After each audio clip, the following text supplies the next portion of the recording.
hooked on you, baby, you're golden. Time moves, I never noticed, just can't get enough. Got me wonderstruck. Hello, everybody, and welcome to Make Me a Nerd.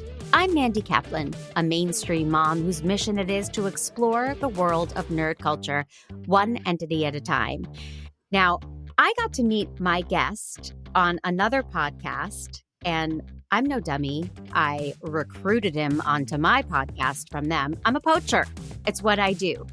He is the co-host of the Superhero Epics podcast, also on the TruStory family.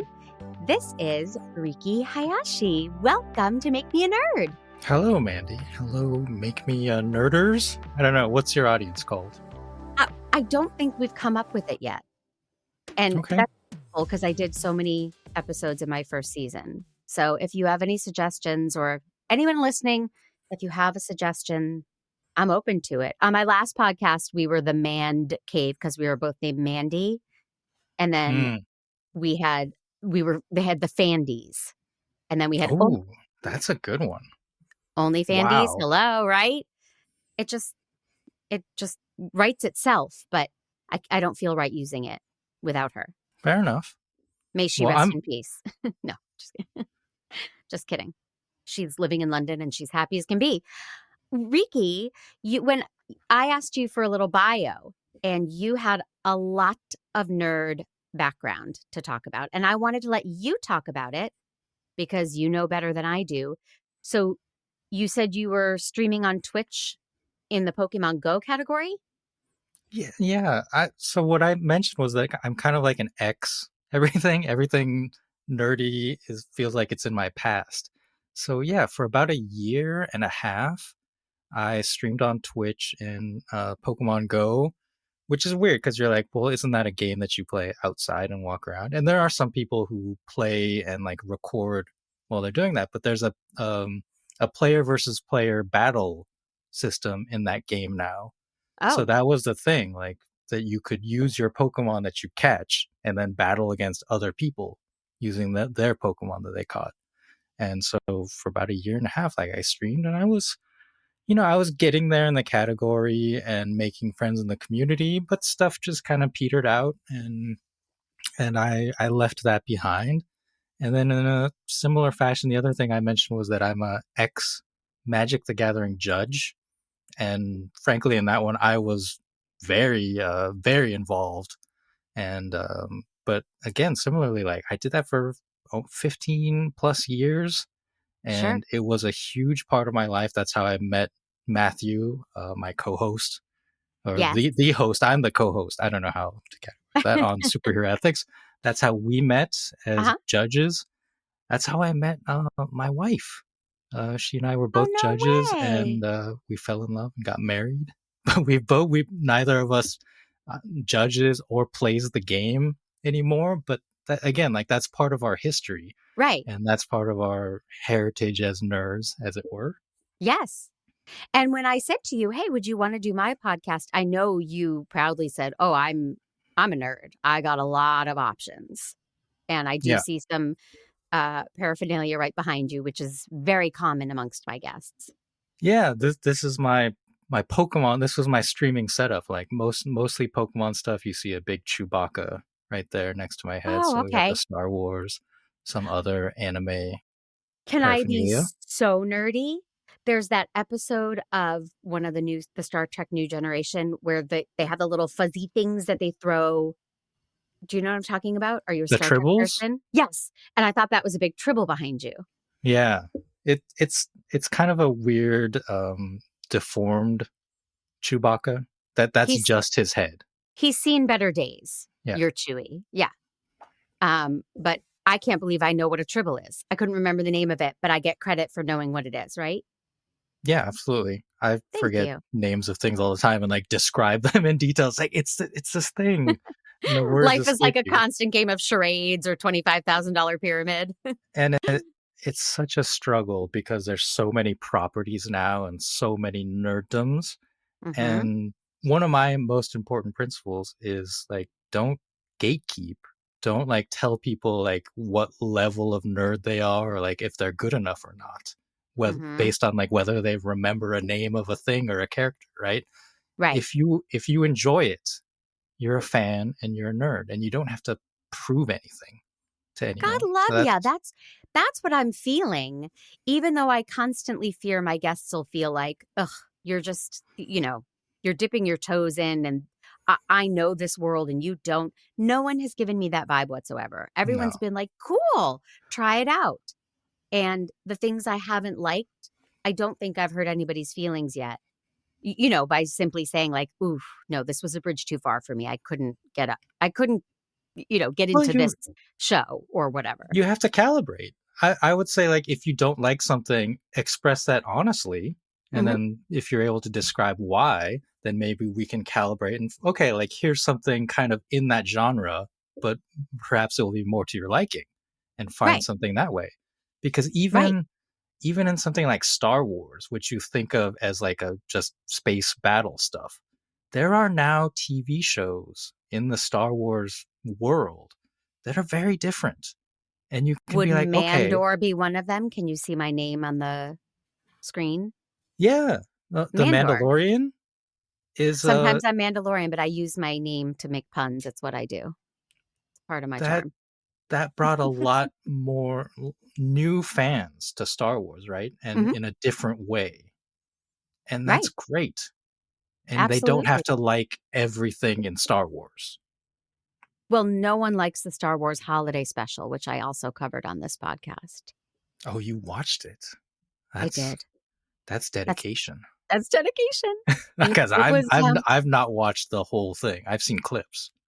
I was not shy about the fast forward button Okay. when Cirque du Soleil was miniaturized and doing stretches and twirls for 3 minutes, 4 minutes, 5 minutes. I did some fast forwarding, Hmm.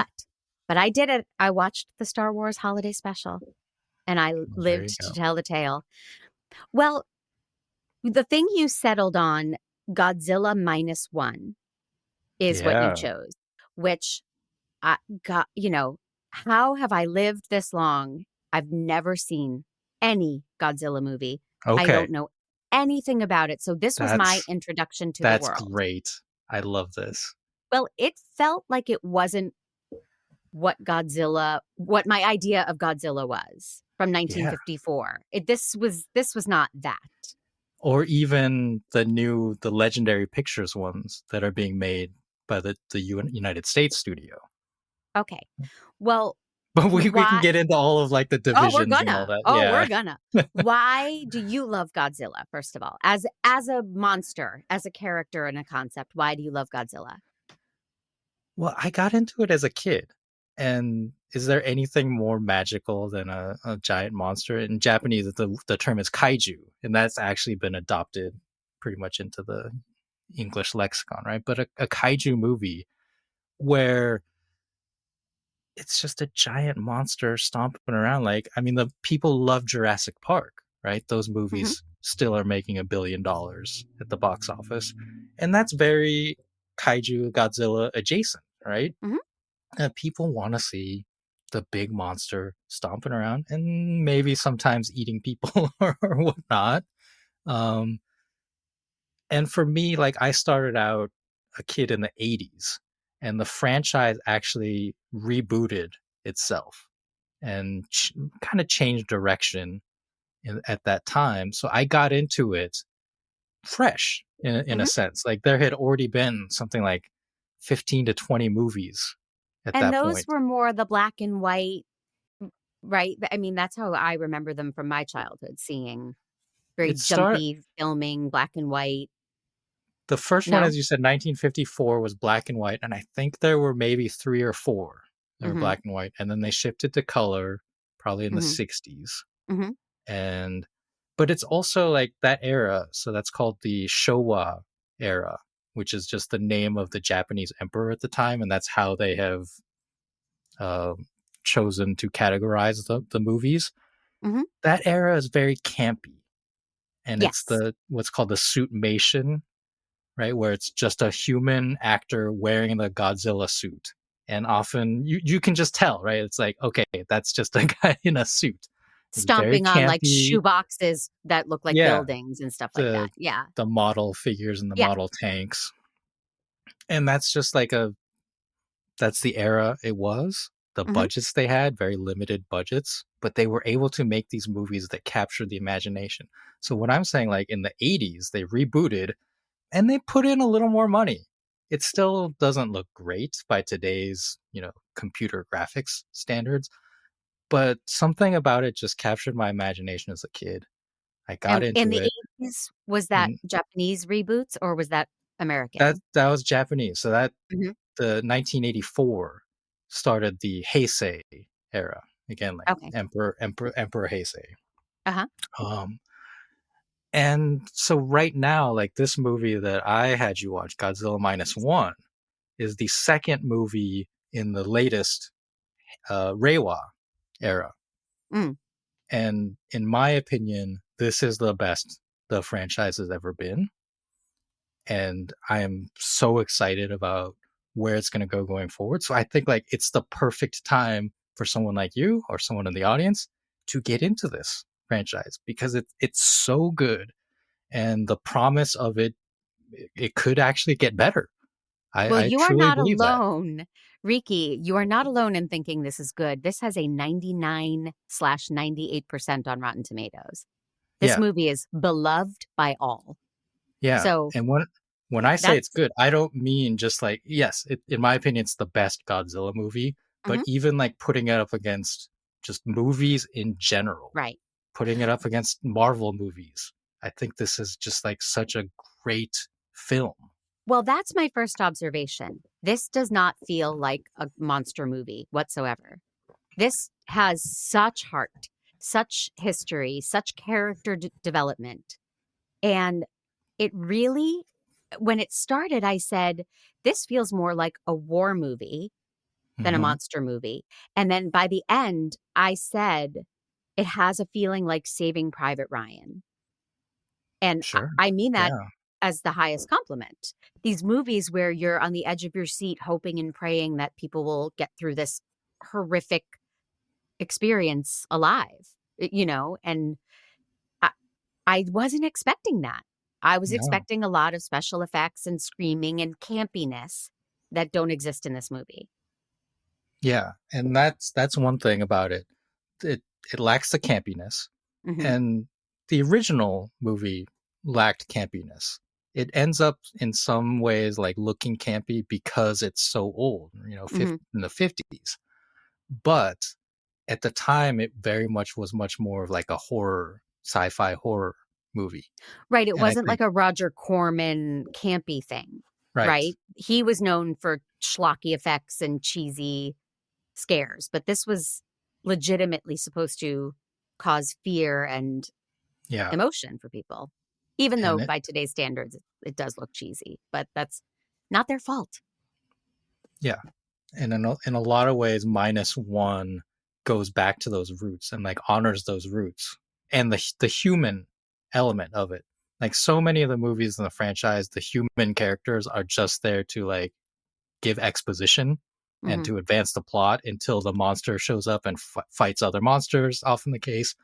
But in this one, the human narrative, the human drama is like the centerpiece. And Godzilla, the kaiju, is just the obstacle to their struggles. Well, one of the things I noticed right when it started, it starts on this island where it's in Japan, they are at war, and there are soldiers on this island. And the way the filming looked, and I'm not a film nerd, I don't know much about movie making, but the color and the quality of the film looked a little grainy to me, much like the movies I used to watch as a kid on TV. And I was wondering if you think that's intentional or if you think I need a new TV. I wasn't sure. I I'm not sure either. I'm not a technical person when it comes to filmmaking. I do know that the director, his name is Takashi Yamazaki. He wrote and directed this movie, and I Hmm. know that he has done a lot of World War II Hmm. dramas. Hmm. So like this fits his style and his aesthetic. Yeah. So it wouldn't surprise me if the cameras that they choose and the way that they film it is designed to evoke more of an older feeling to it. That's what I'm, being facetious about needing a new TV, but I do think it was not filmed to be crisp and sharp and full of bright colors. It was filmed to look older and more nostalgic in a beautiful way. I thought that was a really great choice. Yeah, the colors I would agree is like very very muted Hmm. colors. Hmm. And then you talked about how it is really a human story, and it very, very much is. But Godzilla appears 4 minutes in, and that is my preference. I like being hit in the face at the top, so I know what I'm getting into, and like I'm excited for Godzilla to come back. And, when I watch movies where they talk about the bad guy and we don't see the bad guy for a really, really, really long time, I get very antsy. So I was psyched that 4 minutes in, Godzilla is destroying this island and eating all the people, and we got to see him. We knew what we were dealing with, and it was jarring and well done and just fun in that way. But hopefully also terrifying, right? That first scene on Odo Island, which is the name of the island is actually a callback to the original movie where Godzilla appears. So that it's like Mhm. staying true to its roots. This is the plot of this movie is a complete reboot. Like in terms of continuity, there has Mhm. never been a Godzilla before. Like none of the other movies exist in this Right. universe. But it's Right. still honoring its origins by naming the island Odo Island and saying that the villagers talk about Godzilla. Like so they've seen this monster. Wait, in this movie they hadn't, or they had this So I'm sorry. the So young like soldier has, or he knew of it. He knew what it yeah. was. So what I'm saying is like the villagers here on Odo Island are Mhm. familiar with Godzilla, but the soldiers stationed there are not. They've talked to the villagers and they've heard the stories, but this is their first experience. Right. Shikishima seems to know. He's our main character, right? Yeah, And he yeah, seems to know, oh, I know what this is. This is Godzilla. yeah. Once after he has the experience, Okay. so initially he lands his plane, and the soldiers who are stationed there when the monster appears, like, oh my gosh, like I've heard the villagers talk about this. And then Hmm. that's their first experience. That's Shikishima's first experience. And then after he has that, then he recognizes like, oh yeah, this is what's going on when he encounters the monster later.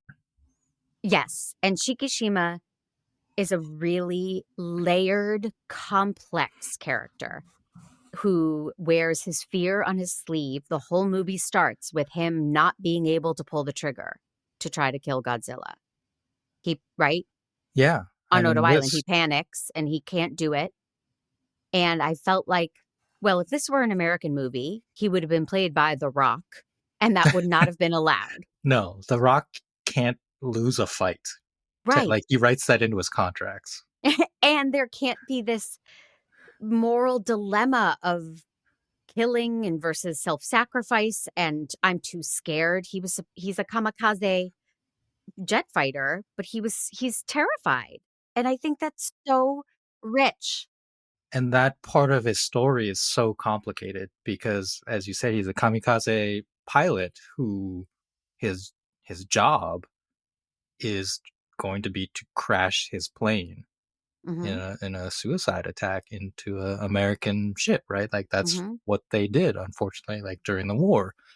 But he fakes mechanical trouble and lands on this island, and the mechanics are like, we didn't find anything wrong with your plane, and I think one of them calls him out, right? It says like, you're a coward. Mhm. What are you doing?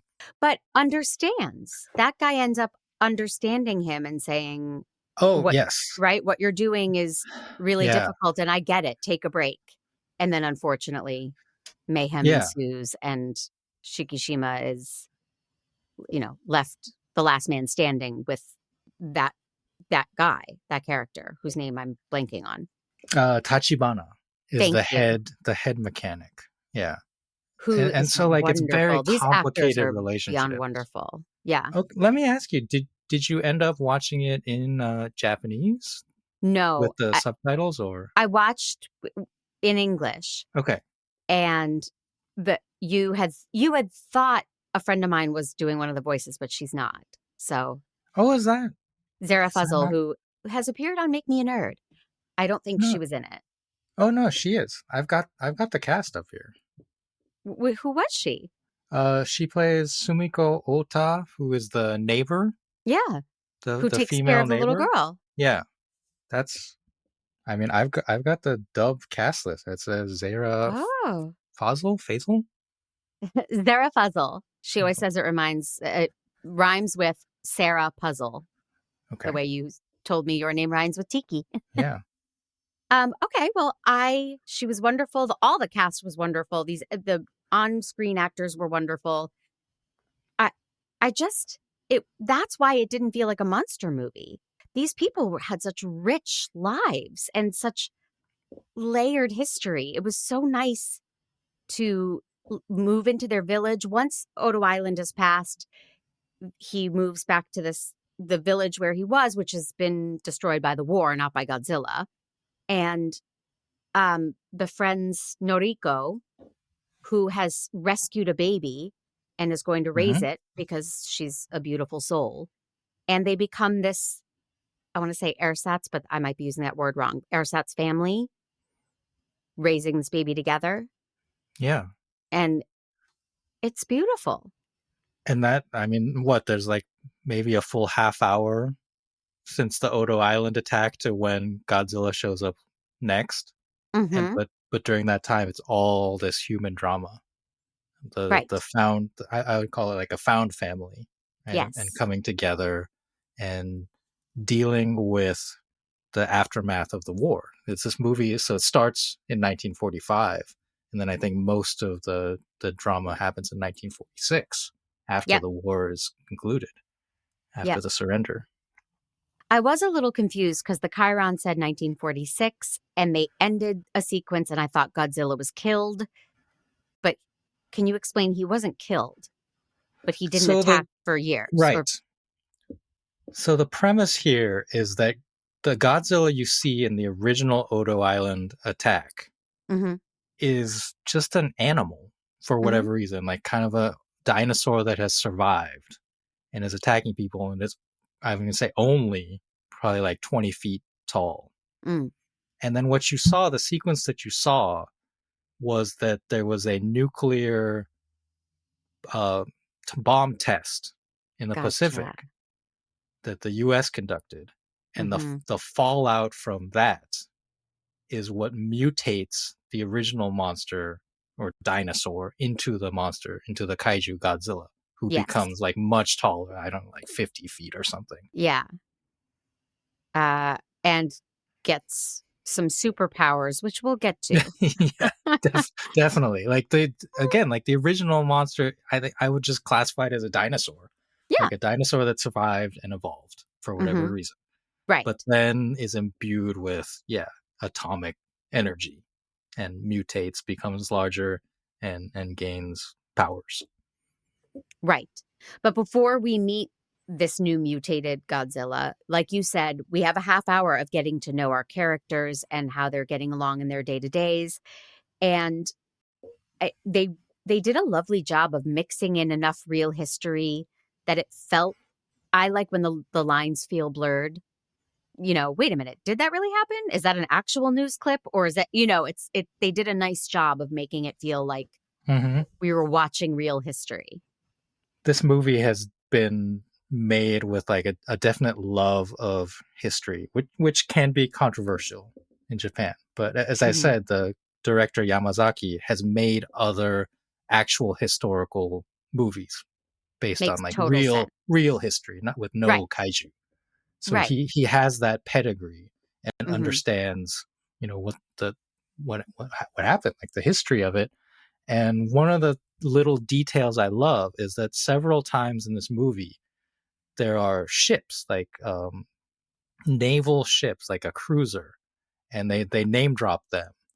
And those were actual ships that survived the war. Oh.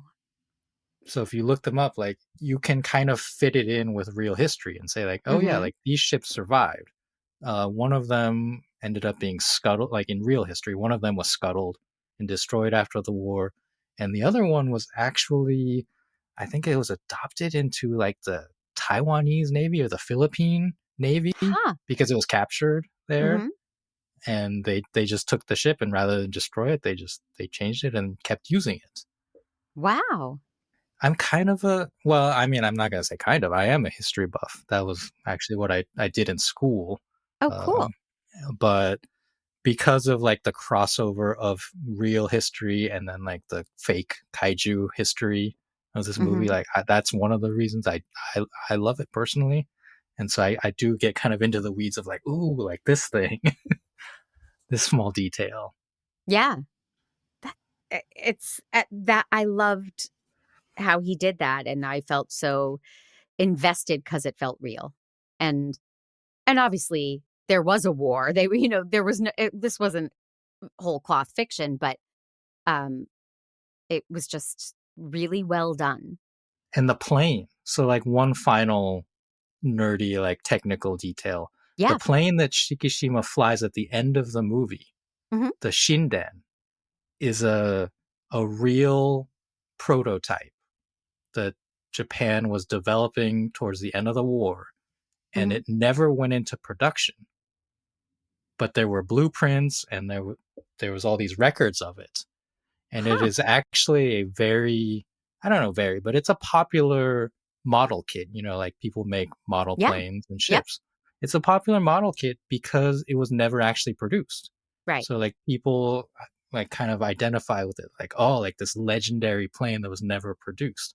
And the most interesting thing related to this movie is that they built a like full working mock-up, like I don't working, like it doesn't actually fly, I think, Mhm. but it's Mhm. like the what you see in this movie, they built that right for him to sit in the cockpit Yeah. and film, and that is actually now in a museum as like a quote unquote real shinden. Oh, wow. Yeah, Because they use those blueprints. So it yeah. wow.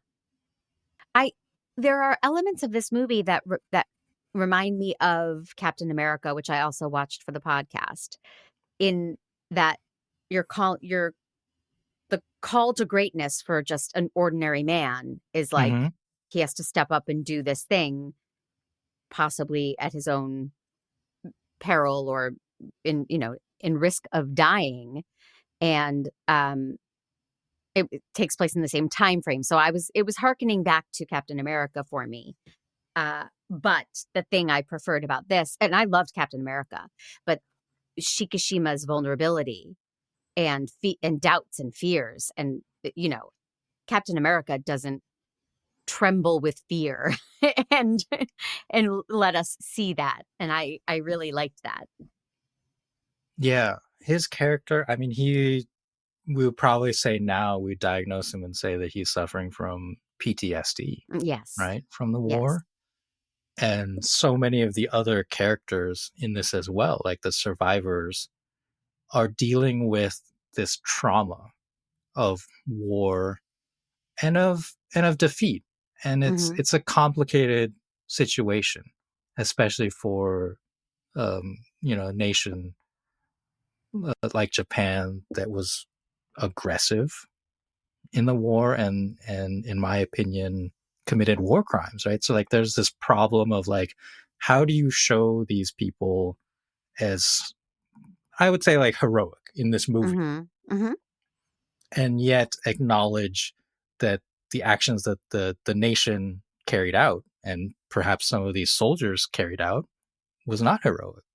right, And and it tries to walk this line and it's very difficult and I don't know if it always succeeds, but I do think it tries, and that at least is meaningful to me, in that it never like explicitly calls out like the nation of Japan committed war hmm crimes against like hmm China and Korea, right, but the characters do criticize the government, the imperial government, hmm and they call out at least in from their point of view the crimes that they committed against their own soldiers. hmm right? Like there's a very emotional scene where one of them says, "Yeah, Japan sent these soldiers out with inadequate equipment. Armor was too thin. There was no ejection seats on the fighters, Hmm. and they were very callous with our lives. And we're not going to do that." Like Right, I think he says like the goal of this mission against Godzilla is for no casualties. right.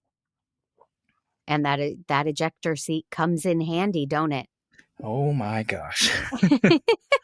Um, well, I had the misfortune of watching what I'm going to call Jurassic Ass Rebirth.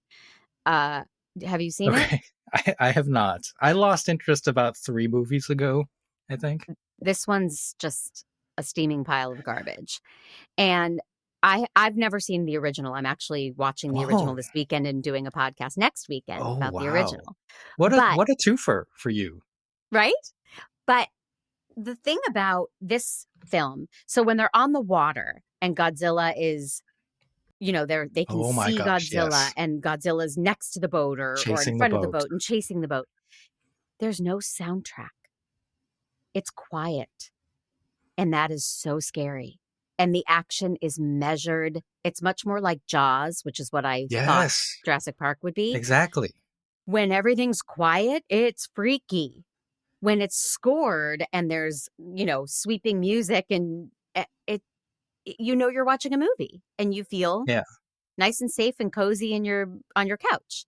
But I thought, again, I don't mean to trash America, but an American film would not have trusted that kind of quiet on that boat. And I really admired that. That But gave it they did. tension. I mean Jaws. Or are you saying now they wouldn't? Yeah, like a big studio film now. Yeah.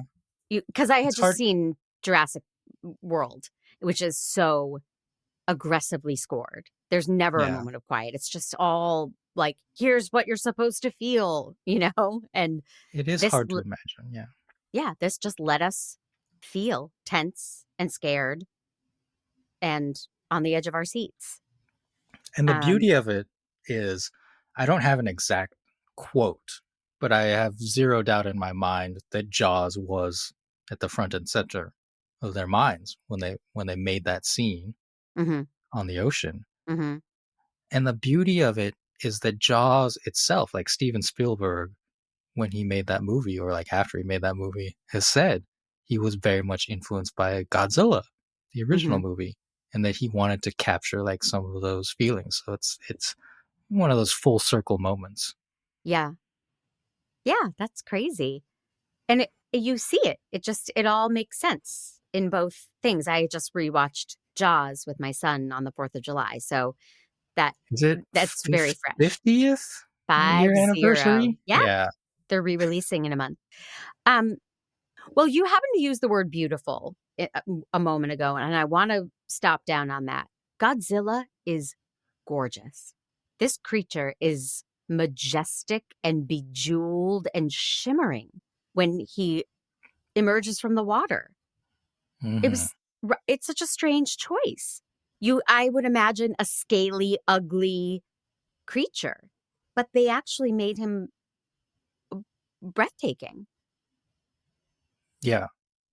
I've always been fascinated by, yeah, the aesthetics of the kaiju, because it starts as a dinosaur but then becomes something else. And the way that they have chosen to craft the monster in terms of the coloring and the skin and all Hmm. that is just, it's unique, right? It It's very is. unique in the realm of monsters.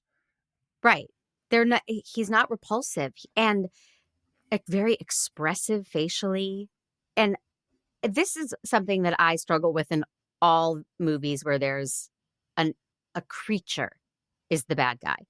I Hmm. feel bad for the creature Okay. because they are Yeah, simply doing what comes naturally. sure.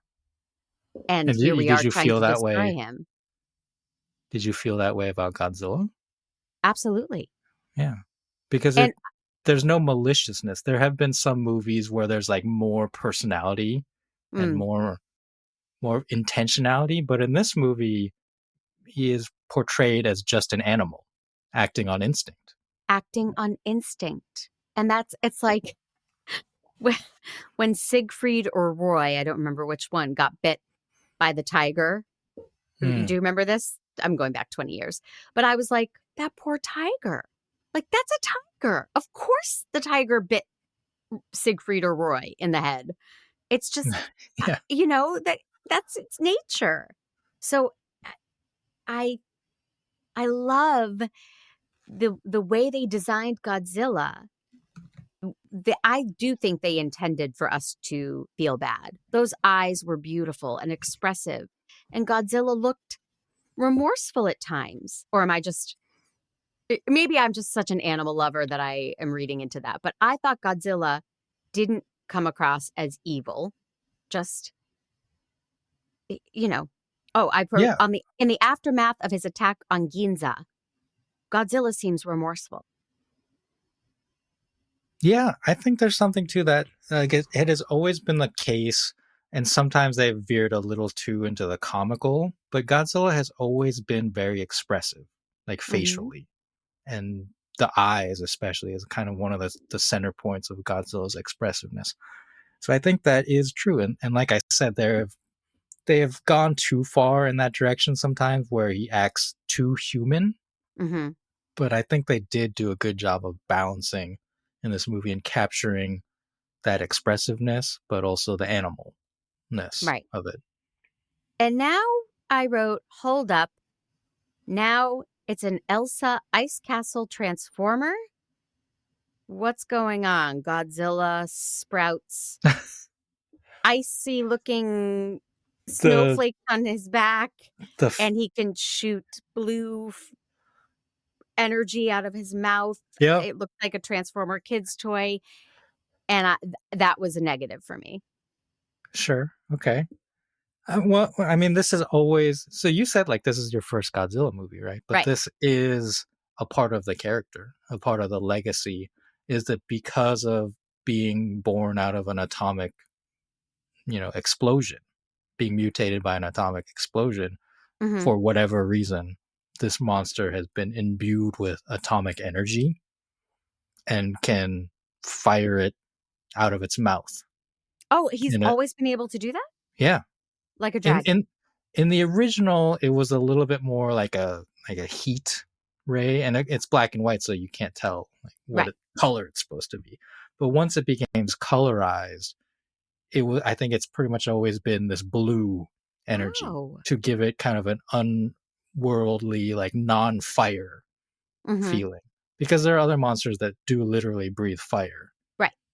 But in Godzilla's case, it has always been portrayed as and called like atomic ray or atomic breath. Mm-hmm. And of course, like the whole idea of it is to evoke the dropping of atomic bombs, and like was the original intentionality of this monster and giving it the atomic origins. Huh. I guess I thought that was like, not to keep comparing it to Jurassic Rebirth because it was not good, but um, the gimmick of that is, well, these are mutants and these are hybrid dinosaurs now because I guess a T-Rex isn't scary enough. So scientists have made super dinosaurs. Mm-hmm. And I thought that's what this was. Like Godzilla Minus One just had to up the ante. So they gave the blue things but you have nerdicated me. I'm wrong. It's always been a Yeah, part of him. yeah. And it's usually like the key centerpiece moment of one of these films when the kaiju first uses the atomic breath. And this one is like one of the most dramatic ever. And the Whoa. fins on his back kind of extending out is a newer feature, I want Mm-hmm. to say. I don't know if it was necessarily introduced here, but historically, like for the majority of history, they have not like popped out like that. Mm-hmm. But they do glow. They glow blue, and that's like the Mm-hmm. indication that he's powering up That visually. he's pissed. Yeah. Yeah. Um, I One of the things I was curious about is that no one questions the existence of Godzilla in this movie, unless I'm wrong. But no one says, wait, there are no such things as monsters. Maybe this is something the Americans built to destroy us. Or there just didn't seem to be a healthy amount of skepticism about a mythical creature. Yeah. I mean, I cannot dispute that. Okay.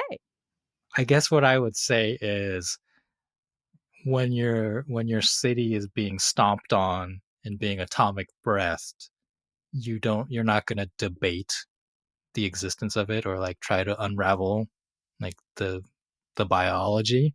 Mm-hmm. The prior movie Shin Godzilla actually does have some funny moments where people are debating it. Mm-hmm. And that one takes place in modern times, like 2010s, 2020s. Mm. And there's a very comedic scene in that where I believe it's the Prime Minister of Japan is giving a press conference because it's like in the early stages of the attack. Mm-hmm. And so there's all these unconfirmed reports. And he gives this press conference and he just makes a statement like, there's absolutely no way that this is a giant monster attack. Mm-hmm. And then like one of his aides comes rushing out and like whispers in his ear. It's like, it appears we have a giant monster attack, or like they have footage of it or something. Right. And it's like a funny little scene where it's like immediately like, no, this is real. Right. But in this one, yeah, you're right. Everyone just pretty much accepts it. And I do think part of it is just what else are you going to do? Like, Right. They do have a lot of planning sequences when they're plotting how they're going to destroy Godzilla. mhm, And I just would think there would be one person who would say, what the heck? are we sure we even know what this is that we're fighting? Like, there are Yeah. no mythical creatures. So what, but no one really questions that Godzilla is Godzilla. Yeah. I I like that. Here's why. Yeah. Because there's a lot of movies in this franchise where there are aliens, like aliens are real, and they send their monster, and Godzilla becomes the protector of Mm. mankind. It's like mankind's representative against the alien monsters. Mm-hmm. And those movies are definitely in the sillier, campier part of the franchise. Sure. And this is much more grounded in Mm-hmm. reality. And it's like, again, if it's real, if your city, if your country is being attacked by a giant monster, I don't think you care. You're just like, what are we going to do? Like, how are we going to deal with this? How do we save lives? Right.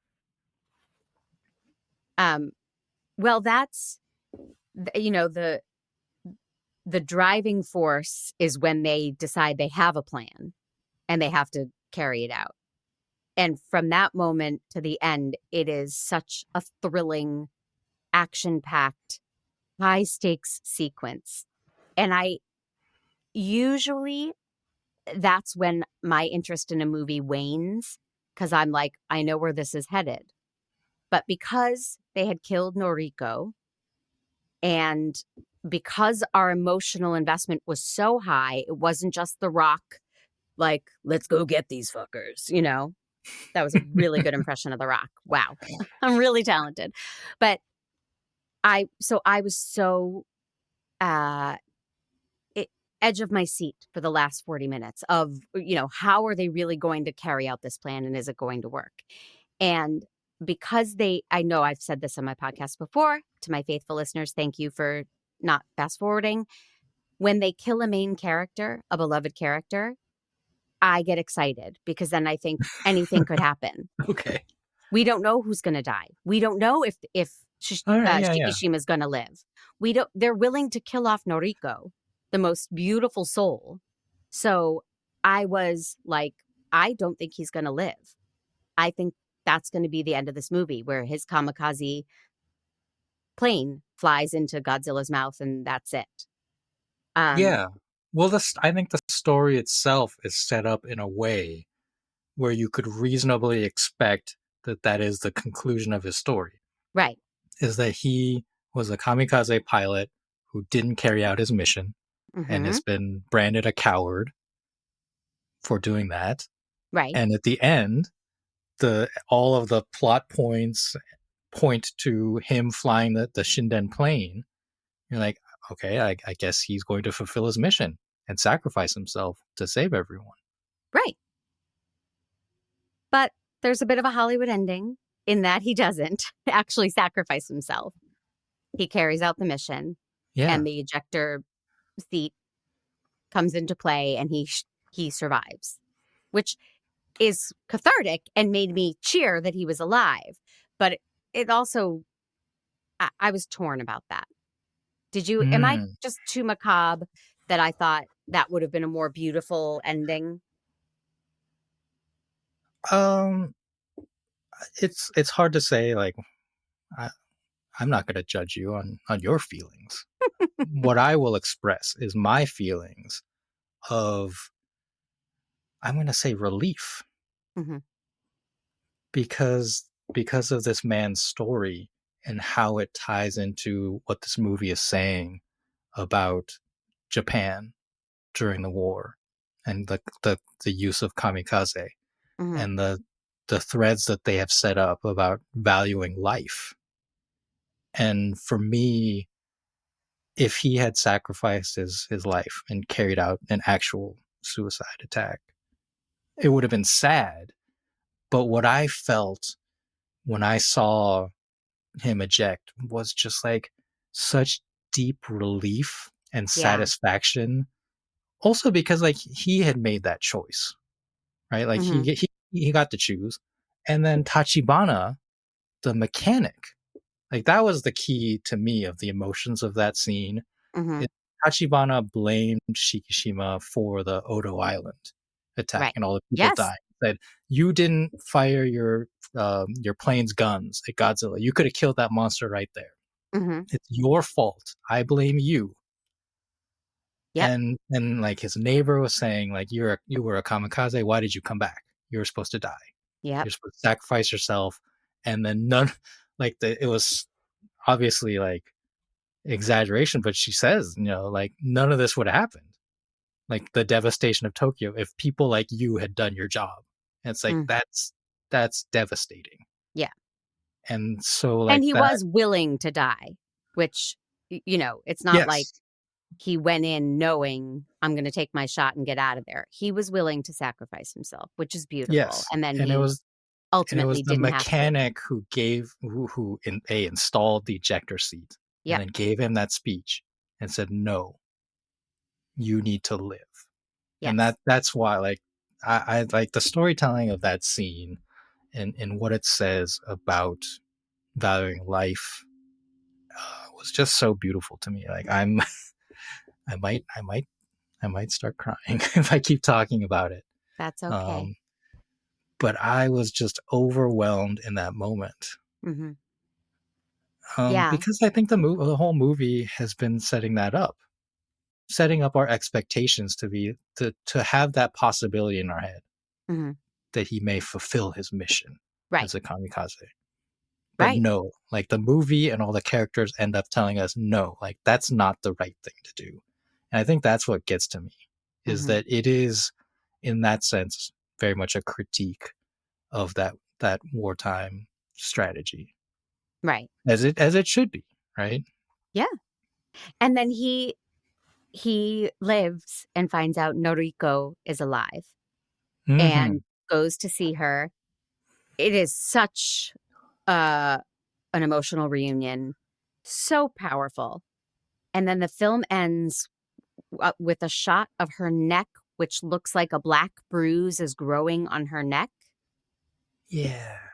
Yeah. What's What that all okay, what do about? you Is she well, what do you Godzilla s now? what It felt like a vampire thing, like Godzilla got to her and now she's going to be part Godzilla. That's what it felt like to me.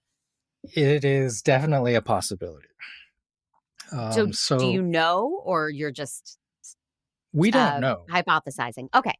We have no idea because like that's all there is. That's the film ends right there Right. with the black Godzilla like radioactive blackness like spreading Yes.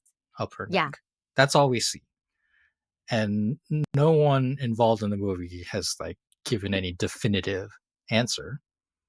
And this director has been contracted to make the next Godzilla movie.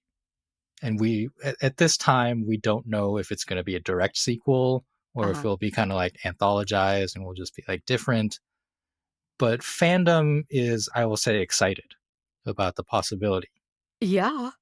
because one of one of the best Godzilla movies of the Heisei era that I was telling you about, the 80s Hmm. and 90s, is a movie called Godzilla versus Bejeweled. And Bejeweled, the opposing monster in that movie, is a Godzilla slash plant slash human hybrid. So like this is the period when like everyone was obsessed with like genetics, right? Genetic Right. manipulation. So the scientists in this movie like merge the genes of these three disparate things and somehow create a giant monster It that is sounds like like a grape that you make wine from. Like, yeah. and this is the Biolante mixed with a Grenache. Yeah. Yeah. But in my opinion, like that's one of that is the best movie of that era. Uh-huh. And so there's a lot of fan speculation that because this is a human woman, and it was a human woman in that movie who her genes were mixed with all of that stuff, Gotcha. that maybe this sequel to Godzilla Minus One will be a like a remake or like some kind of rehashing of that Biolante story. Oh I'm boy.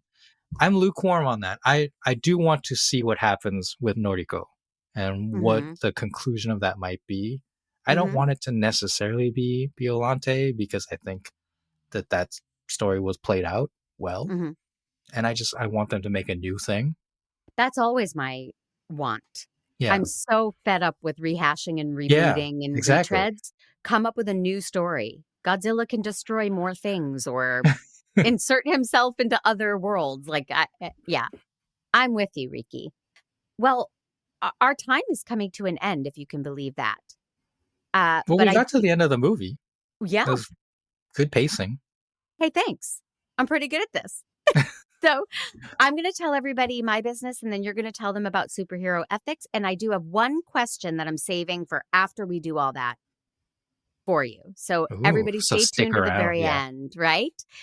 So first, I want to tell you that Make Me a Nerd is a production of TruStory FM, engineering and production by Pete Wright. Our theme song is Wonderstruck by Jane and the Boy. You can get me on social media on Instagram at Mandy_Kaplan_Clavens, both with K's, or on Blue Sky at Mandy Miscast. And I joined TikTok at Mandy Miscast. I don't know what I'm doing on TikTok. I have to figure it out. But if you're listening to this on Apple, please leave a 5-star review and let me know what you think. Reach out, give me your thoughts and suggestions for future things to read, explore, watch, and try. And if you're feeling extra supportive, please go to makemeanerd.com/join. Hitting that join button for $5 a month will get you your episodes ad-free and early. I'm all done. Riki, tell everybody about superhero ethics and where they can find it. Yeah, Superhero Ethics is also on the TruStory network, where myself and the host Matthew Fox, we talk about, it started with superheroes, right? Like comic book stories, and talk about the ethical decisions that characters make in that. I have been slowly expanding the scope. We did talk about Godzilla Minus One.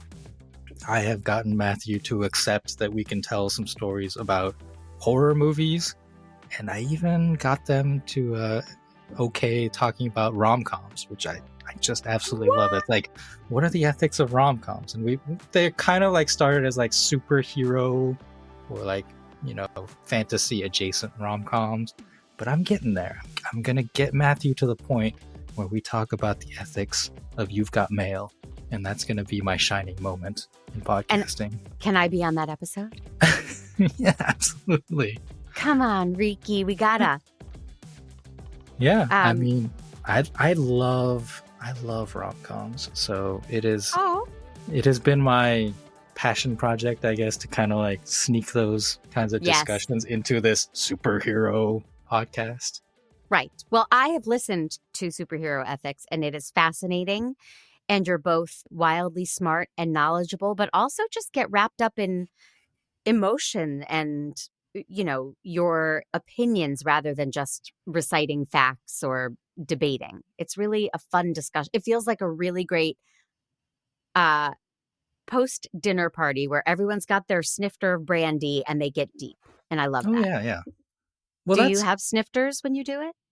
no, I'm going to suggest snifters. I definitely do not. But I do Well, think like that's the vibe is like nerddom often gets caught up in debates, right, right? Like Superman or Batman type right. things. And that is a like entry point into the discussion, but I think we go much deeper than that. Oh, totally. And you're both very smart and insightful, and I really appreciate it. Thank you. So I do have one more question. Let's go. Why is the title Godzilla Minus One? That's a good question. What the filmmaker has said, and this was used in the marketing, or at least the Japanese marketing that I saw, is that at the end of the war, the nation of Japan was at zero, like rock bottom. Mm. And that's part of what is depicted in this movie, right? The devastation of Tokyo when Shikishima first comes home. And then a kaiju shows up. So it goes from 0 to -1. Like you have gone below rock bottom. Below rock bottom. Yeah. Wow. Okay. It's Well a very answered. weird name in that regard. And it makes like a logical sense, but it's weird. And I still don't like resonate with it emotionally, The but title. at Yeah. least there's an explanation. And I appreciate that you knew it. You have passed my test. Well, I thank you didn't so realize it much. was a test. Everything is a test with me. Thank you for doing this, Riki. I really appreciate it. And I look forward to discussing something else. Maybe we can nerd out about a rom-com on here. I don't know. Yeah, I thank you for having me. I love listening to this podcast, and I usually cherry pick like things that I enjoy, but I started to like listen to everything, including things that like I've never watched. So like it's gonna help introduce me to Yeah. things in the nerddom, and I'm so happy I got to do this because like this was I think the only thing you did before this that was like Japanese was the One Piece live action, which is Netflix English. So getting you to expand your nerddom into Japanese stuff, and like maybe we'll get into anime. Actually, if I can suggest a future topic Of course. for you and I to get together on somewhere down the line. Yeah. Look up a Japanese anime called Your Name. Okay. It is I think it's my favorite movie of all time. Whoa. Like #1 movie of all time. It is a rom-com. It is gorgeous. The visuals are gorgeous. The storytelling. For me at least, I've watched it, probably like close to 10 times now. I know everything. I know the story. I know the beats. And it's still, I start bawling. Yes. Absolutely bawling. Yep. And I I think those like things too. For a rom-com enthusiast, like that's what you want. Like it's like the happy tears of like, oh my gosh, like they're finally getting together, right? Like that feeling. It has all that, and it has a little bit of I'm just gonna say it's got a little bit of a sci-fi or like fantasy element to it without giving anything away. So I think it would be perfect. Okay, great. Well, thank you. And thank you all for listening. And until next time.